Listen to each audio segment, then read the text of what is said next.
जिंदगी में गलती हर कोई करता है, लेकिन कुछ गलतियां ऐसी होती हैं जिनकी कीमत इंसान जिंदगी भर चुकाता है। और चाणक्य कहते थे, इन 7 जगहों पर बुलाने पर भी कभी मत जाना, वरना पछतावा ही मिलेगा। आज मैं आपको सिर्फ 7 बातें नहीं बताने वाला, मैं आपको 7 कहानियां सुनाऊंगा जो आपकी सोच बदल देंगी। पहली जगह है गुस्से में बैठी भीड़ के बीच। एक रात का समय था, सड़क सुनसान थी और एक लड़का घर जा रहा था। आगे एक भीड़ जमा थी, शोर, गुस्सा, लड़ाई। उसका दोस्त अंदर से चिल्लाया, अरे जल्दी आ, देख क्या हो रहा है। वो लड़का भी भीड़ में घुस गया। किसी ने धक्का दिया, किसी ने थप्पड़, और अचानक पुलिस आ गई। पुलिस के लिए तो भीड़ में मौजूद हर चेहरा अपराधी था। उस रात उसे थाने में बैठना पड़ा। एक ऐसी जगह है जहाँ जाना उसका फैसला नहीं था। चाणक्य कहते थे, जहाँ भीड़ पर बुद्धि नहीं, गुस्सा हावी हो, वहाँ जाना अपने पैरों से बर्बादी बुलाने जैसा है। दूसरी जगह है वह घर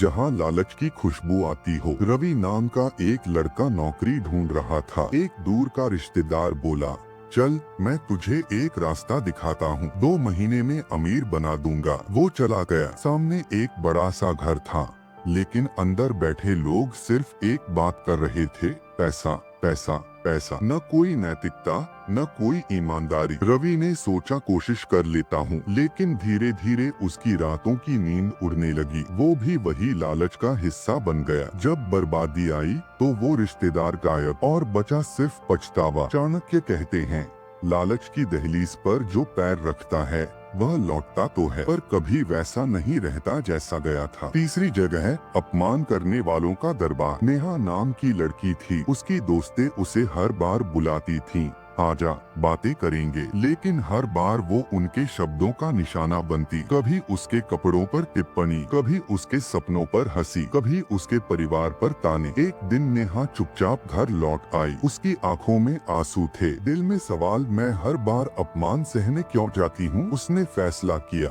अब वहाँ नहीं जाएगी, और धीरे धीरे उसकी जिंदगी खूबसूरत होने लगी। चाणक्य कहते हैं, जहाँ आपकी इज्जत ना हो वहाँ जाना आत्मा का अपमान है। चौथी जगह है जीत नहीं, जाल की चौपाल। एक गांव में हर शाम कुछ लोग चौपाल पर बैठते थे, पीने पिलाने, दूसरों की बदनामी करने और नकारात्मकता फैलाने का अड्डा था वो। अर्जुन नाम का युवक वहाँ जा बैठा। पहले दिन मजा आया, दूसरे दिन हंसी आई, तीसरे दिन आदत बन गई। धीरे धीरे उसका मन सपनों और पढ़ाई से हटने लगा। एक दिन उसकी माँ ने कहा, बेटा, जहाँ लोग अपनी जिंदगी नहीं बदल पाए, वहीं बैठकर तुम अपनी जिंदगी कैसे बदल लोगे। अर्जुन उठ गया और आज वो गांव का सबसे पढ़ा लिखा इंसान है। चाणक्य कहते हैं, जहाँ नकारात्मकता हो वहाँ भविष्य कभी नहीं बनता। 5वीं जगह है रहस्य बेचने वाली मंडली। सोनू ने एक गलती की, उसने किसी को अपना राज बता दिया। वो राज उसके दोस्त से दूसरे दोस्त तक और फिर पूरे मोहल्ले तक पहुँच गया। जब उसने सुना कि लोग उसके पीछे हंस रहे हैं, वो भीतर से टूट गया। चाणक्य कहते हैं,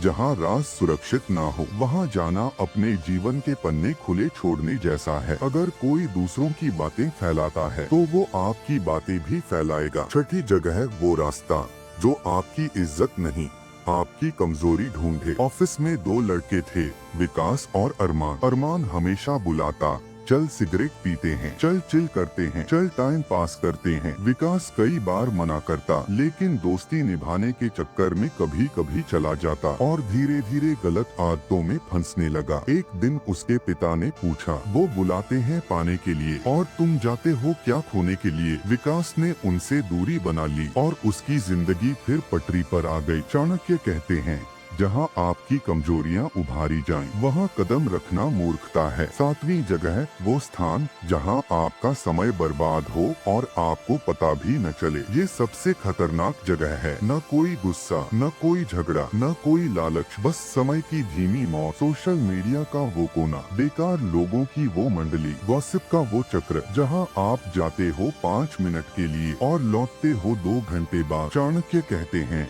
समय बर्बाद होने का एहसास सबसे बड़ी चेतावनी है, और अगर ये चेतावनी भी सुनाई न दे तो समझो बर्बादी शुरू हो चुकी है। दोस्तों, हम सबको जिंदगी में बुलाया जाता है। कभी दोस्त बुलाते हैं, कभी भीड़, कभी लालच, कभी आदतें, कभी रिश्ते। लेकिन चाणक्य ने कहा था, बुलाए जाने से ज्यादा जरूरी है यह समझना कि कहाँ जाना चाहिए, क्योंकि हम जहाँ जाते हैं वही जगह हमारी सोच, हमारा समय, हमारे फैसले और आखिर में हमारी किस्मत तय करती हैं। अगर आप इन 7 जगहों से खुद को दूर रख लें तो जिंदगी आपका रास्ता बदल देगी। अगर ये बातें दिल को लगी हो तो अपने जीवन की एक गलती कमेंट में जरूर लिखें, मैं पढ़कर आपको जवाब दूंगा।